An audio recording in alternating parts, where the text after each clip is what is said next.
전기차 시장의 성장률이 계속 둔화되고 있습니다. 전기차의 판매량 증가율은 2021년 108.9%에서 2022년에는 61.3%로 2023년에는 36.4%로 계속해서 떨어지고 있어요. 사실 이 정도 성장률만 하더라도 절대로 낮다고는 할 수 없는 수치입니다. 1년에 36%씩 성장하는 시장을 어느 누가 별로라고 하겠어요. 하지만 예전만큼의 폭발적 성장을 보여주지 못하고 있으니 글로벌 완성차 업체들도 이런 상황에 대응하기 위해 전기차 전환 속도를 조금씩 늦춰나가고 있어요.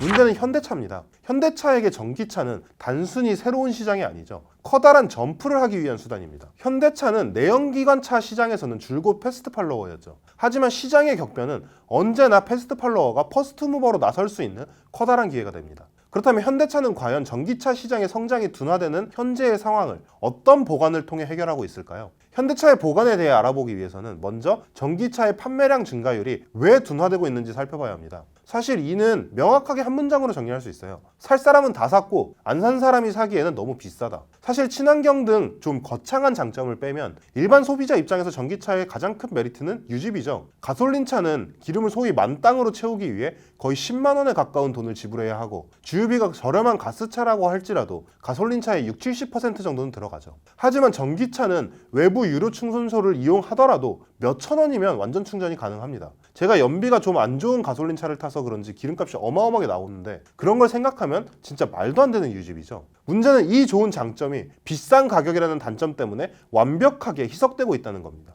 일반적으로 전기차는 동급의 가솔린차보다 2,300에서 2,500만 원 정도 비싼데 보조금을 크게 잡아서 1,000만 원 정도로 고려한다고 하더라도 1,300만 원 정도 더 비싼 거잖아요. 그런데 단순 계산으로 한 달에 20만 원씩 기름을 넣어봤자 1년에 240만 원이란 말이죠. 즉 최소한 차를 5년 이상은 타야 전기차가 슬슬 이득이 된다는 얘기입니다. 거기에다 충전의 불편함 같은 것을 고려한다면 아무래도 쉽사리 전기차로 넘어가기가 망설여지는 거죠. 그렇기 때문에 전기차 시장의 성장 둔화를 해결하기 위해서 가장 중요한 건 무엇보다 이 비싼 가격 문제를 해결하는 일입니다. 근데 이 가격이라는 게 그냥 현대차가 마음대로 내려 판다고 되는 게 아니잖아요. 한 대를 만드는데 들어가는 비용이 있으니까요. 그러다 보니 결국 현대차의 과제를 한마디로 요약하면 전기차의 생산 단가를 낮추는 것이라고 봐도 무리가 아닐 것 같습니다. 그럼 현대차가 이 과제를 해결하기 위해 단기적, 장기적으로 어떤 구체적인 계획을 세우고 있는지 살펴볼게요. 먼저 단기적으로는 HMGMA의 효과를 생각할 수 있습니다. HMGMA가 뭐냐면 현대차가 미국에 대규모로 짓고 있는 공장이에요. 아니 공장을 짓는 게 무슨 원가 절감 해결책이냐 이렇게 얘기하실 분도 있을 것 같은데요. 정확히 말하면 HMGMA는 원가 절감과는 큰 관계가 없습니다. 하지만 HMGMA가 완공되고 미국 현지에서 전기차를 생산할 수 있게 되면 미국 정부의 보조금을 받을 수 있는 길이 열리거든요. 현대차가 아니 전 세계 수많은 완성차 기업들이 가장 중시하고 있는 시장이 바로 미국 전기차 시장이라는 것을 생각해보면 여기서 보조금을 받을 수 있게 되는 건 굉장히 큰 일이라고 볼 수 있겠죠. 물론 HMGMA에서 전기차를 생산하는 일만 가지고 바로 미국 정부의 보조금을 받을 수 있는 것은 아닙니다. 현대차는 아직까지는 보조금 기준을 충족하기 위한 정확한 계획을 언급할 단계는 아니다 이렇게 얘기하고 있습니다. 하지만 HMGMA에서 실제로 전기차를 생산하게 되는 시점이 온다면 어떻게든 보조금을 받을 수 있도록 배터리 공급망 등을 조절하려고 할 가능성이 높을 것으로 보여요. 물론 보조금은 결국은 한시적인 해결책입니다. 그래서 현대차가 장기적으로 생각하는 다음 단계가 있어요. 바로 2세대 EV 플랫폼입니다. 2세대 EV 플랫폼 계획은 현대차의 통합 모듈러 아키텍처 개발 체계 완성과 맞물려 있어요.